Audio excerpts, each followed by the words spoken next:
Hola compañeros de estructuras discretas y demonios facilitadores. El día de hoy les voy a presentar los retos de la semana que elegí para el tema de conjuntos. Empecemos.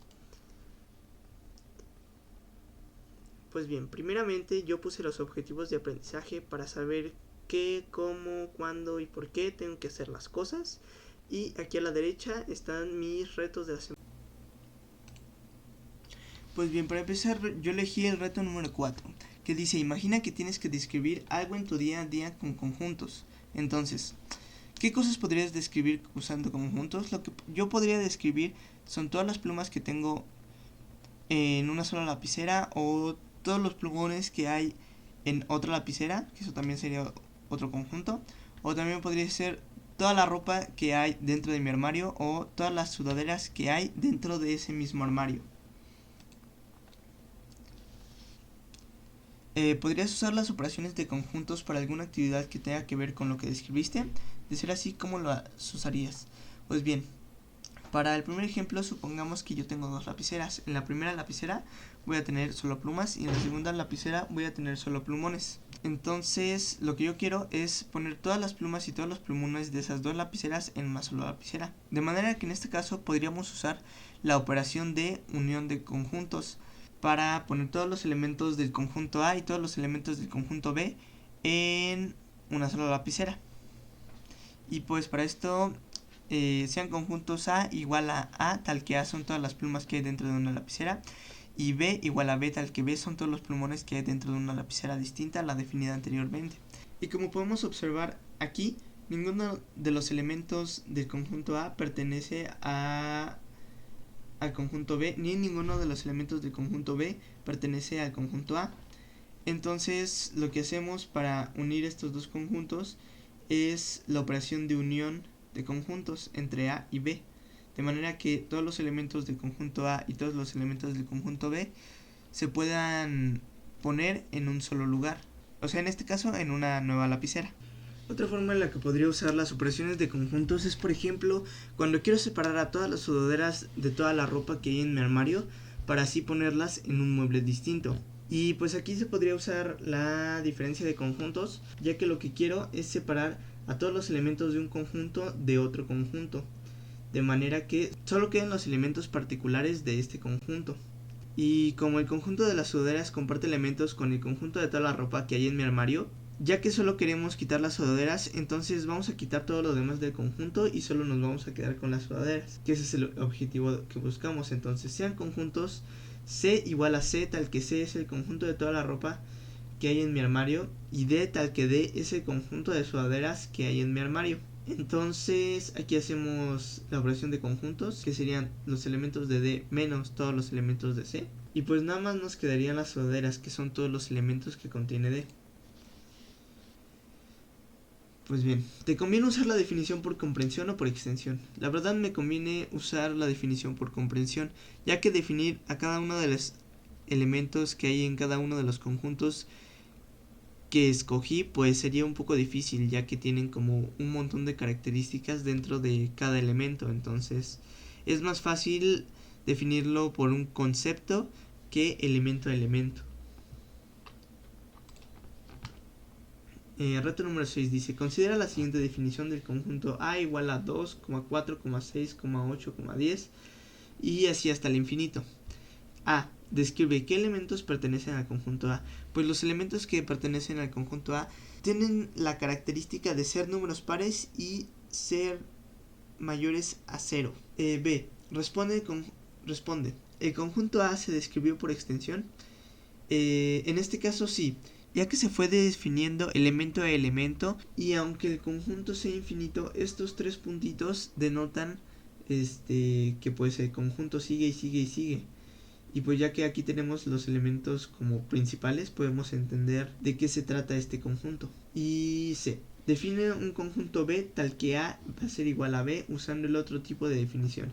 Entonces, sea un conjunto B igual a X tal que X es un número par y X es mayor a 0. Ahora bien, reto número 8. Responde las siguientes preguntas y justifica tu respuesta. Bien, respondámoslas. el conjunto vacío es elemento del conjunto vacío. Esto es falso, ya que el conjunto vacío no va a poder tener ningún elemento dentro de sí mismo. Y pues aquí el conjunto vacío va a contar como un elemento, ya que no es el vacío como tal.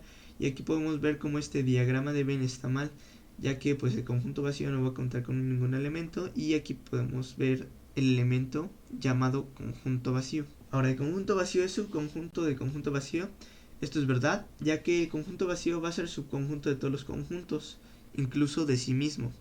Y pues aquí podemos observar el subconjunto, que pues no tiene nada, y el conjunto vacío como tal.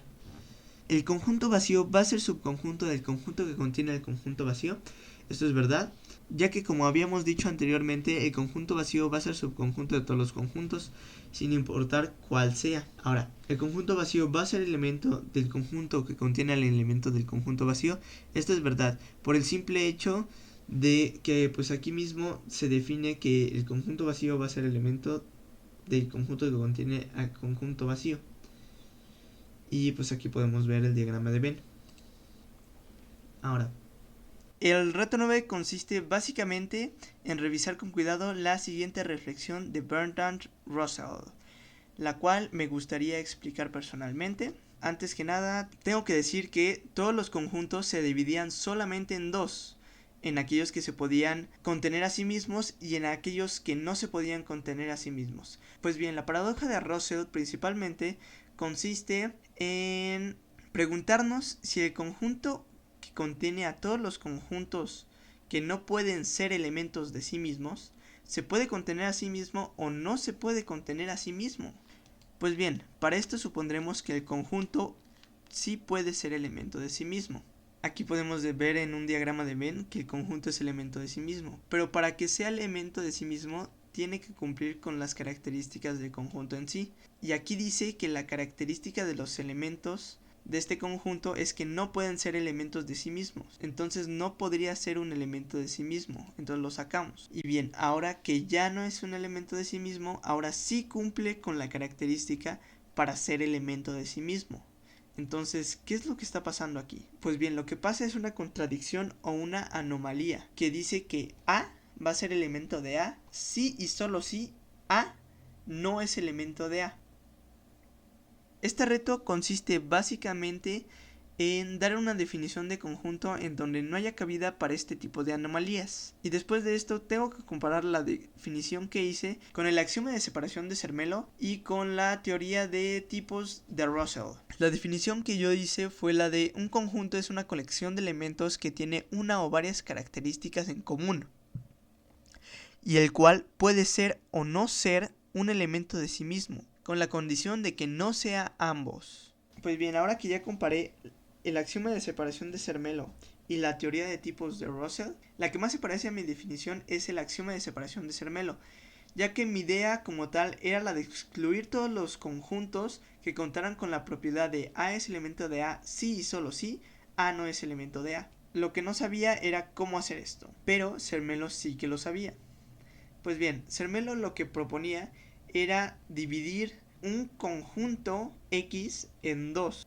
Al primer conjunto de ese conjunto X lo llamaremos universo, y el segundo conjunto será ese mismo conjunto, o sea el conjunto X con sus respectivas propiedades. Este segundo conjunto va a cumplir con la característica de ser elemento del primer conjunto, o sea el conjunto universo. De esta manera vamos a poder disipar la paradoja, ya que el conjunto universo no puede ser elemento de sí mismo, porque el conjunto universo solamente va a estar limitado a tener al conjunto X. Pues bien, pasemos al siguiente reto. Reto 21. Sucederá que en general para cualquier par de conjuntos A y B, si A es subconjunto propio de B, entonces A unión B es igual a B y A intersección B es igual a A. Antes de averiguarlo, daré unas definiciones. Bien, la definición 1. Decimos que A es subconjunto propio de B si todos los elementos de A están en B y además existe al menos un elemento en B que no pertenezca a A. Y aquí podemos ver la representación de A subconjunto propio de B. Ahora, la definición 2. A unión B es una operación de conjuntos que representa la unión entre elementos tanto de A como de B. Definición 3. A intersección B es una operación de conjuntos que representa la intersección entre los conjuntos A y B, o sea, los elementos que dichos conjuntos tienen en común. Entonces, volvamos a la pregunta. Sucederá que en general para cualquier par de conjuntos A y B, si A es subconjunto propio de B, entonces A unión B va a ser igual a B y A intersección B va a ser igual a A. Pues sí, ya que con las definiciones anteriormente dadas podemos deducir que A subconjunto propio de B va a cumplir con que A unión B va a ser igual a B y A intersección B va a ser igual a A, ya que únicamente A está contenido en B, por lo que al unir A y B tendremos los mismos elementos que B. Y lo mismo pasa al decir que A intersección B es igual a A, ya que todos los elementos que tienen en común A y B están contenidos en A gracias a que A es subconjunto propio de B. Y finalmente el comodín. Dice, después de ver el siguiente video, cuéntanos qué opinas de los Zero Day Exploits y qué fue lo que más te gustó del video. Pues bien, a mí me parece que los Zero Day Exploits son algo muy peligroso en cuanto al uso que le pueden dar las personas para dañar a otras personas u organizaciones, ya que si alguien llega a encontrar estas vulnerabilidades en los sistemas, puede llegar a robar información muy importante de muchas personas, así como datos delicados o inclusive hasta dinero. Y lo que más me gustó del video fue el chisme de Jeff Bezos y cómo es que te pueden llegar a pagar mucho dinero si encuentras Zero Day Exploits en X aplicaciones o sistemas operativos. Y para finalizar, ya definitivamente, aquí están mis referencias. Gracias por su atención.